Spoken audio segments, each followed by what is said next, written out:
নেইমারকে আবারও ফুটবলে ফিরে আসার অনুরোধ করলেন তার বাবা। বাবার অনুরোধে তবে কি আবারও ব্রাজিলের জন্য বোটজোড়া পড়বেন নেইমার? নরওয়ের কাছে 2-1 গোলে হেরে বিশ্বকাপ থেকে বিদায় নেওয়ার পর আন্তর্জাতিক ফুটবলকে বিদায় জানানোর ঘোষণা দিয়েছেন ব্রাজিলের সর্বকালের সর্বোচ্চ গোলদাতা নেইমার জুনিয়র। আর ঠিক এরপর ইনস্টাগ্রামে এক আবেগঘন বার্তায় তার বাবা লিখেছেন, একজন বাবা হিসেবে ছেলের কাছে তার একটাই অনুরোধ, ফুটবল খেলে যেতে হবে। বিশ্বকাপের রাউন্ড অফ 16-তে ব্রাজিলের সামনে ছিল নরওয়ে বাধা, কিন্তু প্রত্যাশার বিপরীতে ম্যাচটি শেষ হয় হতাশায়। নরওয়ের হয়ে জোড়া গোল করেন আর্লিং হালান্ড। সেই 2 গোলই 5 বারের বিশ্ব চ্যাম্পিয়নদের টুর্নামেন্ট থেকে বিদায় নিশ্চিত করে দেয়। 1990 সালের পর এটি ব্রাজিলের সবচেয়ে দ্রুত বিশ্বকাপ বিদায়। পুরো ম্যাচ জুড়ে বেঞ্চে ছিলেন নেইমার। শেষ পর্যন্ত 68তম মিনিটে তাকে মাঠে নামানো হয়। জোড়া গোল করার সময় ব্রাজিল একটি পেনাল্টি পেলে স্পট কিক থেকে সেটি গোল করেন তিনি। সেটাই ছিল ব্রাজিলের জার্সিতে তার 80তম আন্তর্জাতিক গোল। কিন্তু সেই গোল ব্রাজিলকে বাঁচাতে পারেনি।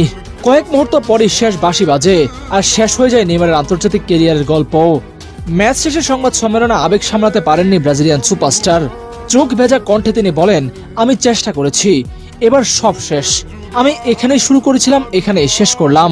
এই কথার মাধ্যমে কার্যত আন্তর্জাতিক ফুটবল থেকে নিজের অবসরের ঘোষণা দেন তিনি। নেইমারের অবসরের ঘোষণার পরপরই সামাজিক যোগাযোগ মাধ্যমে একটি দীর্ঘ আবেগঘন বার্তা প্রকাশ করেন নেইমারের বাবা। তিনি বলেন, ছোট্ট একটি ছেলে থেকে নিজের প্রজন্মের অন্যতম সেরা ফুটবলার হয়ে ওঠার পুরো পথটাই তিনি খুব কাছ থেকে দেখেছেন। একজন খেলোয়াড়ের শ্রেষ্ঠত্ব কখনো বয়স বা কঠিন পরিস্থিতি দিয়ে বিচার করা যায় না, তা বলেও উল্লেখ করেন তিনি। ছেলের উদ্দেশ্যে তিনি আরো বলেন, পায়ের কাছে বল থাকার যে আনন্দ, সেটি যেন আবার খুঁজে পায় নেইমার।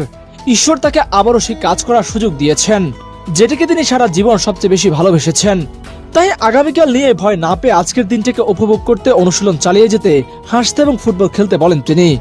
একই সঙ্গে তার বিশ্বাস নেইমার আবারও ফুটবল নিয়ে কোটি কোটি মানুষকে আনন্দ